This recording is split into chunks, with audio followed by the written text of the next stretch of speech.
February the 24th, 2022, the full-scale war against Ukraine was the point of no return for the Russian Federation and its citizens. Almost all Russians were influenced by this event.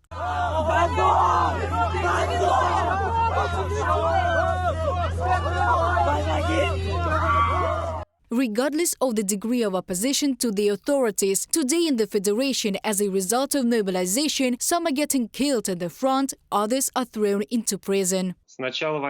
Since the start of the war, about 600 cases have been initiated related to anti-war protests in one form or another. These were both comments on social networks, participation in peaceful meetings, as well as actions aimed at damaging various pro-war banners that hang in Russian cities. These are also cases related to damage of property, in particular railway lines.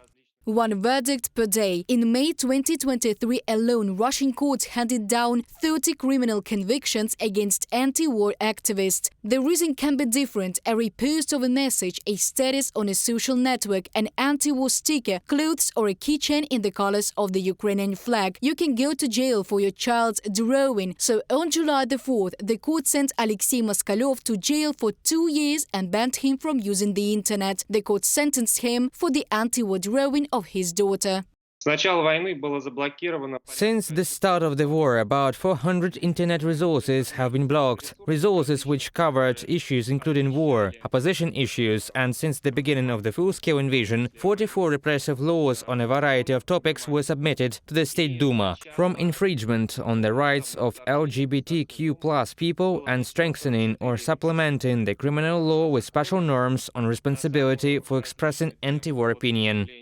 According to the General Staff of the Armed Forces of Ukraine, since February the 24th last year, the losses of the Russian army amount to more than 232,000 Russian military. Since the beginning of the full-scale war, the Russian army has not achieved significant results on the battlefield. Russian soldiers are demoralized and do not believe in their victory. Because of the so-called partial mobilization, about 1 million people left Russia. The Russian elite, realizing the defeat in the war is inevitable, either flees the country or begins to express dissatisfaction with the current Russian leadership. The president does not control the situation either at the front line or inside the country. This became clear when the head of the Wagner PMC Prigozhin revolted and reached almost Moscow without hindrance in a day. We are at the headquarters. It's 7:30 in the morning. We have military facilities in Rostov, including the airfield, under our control.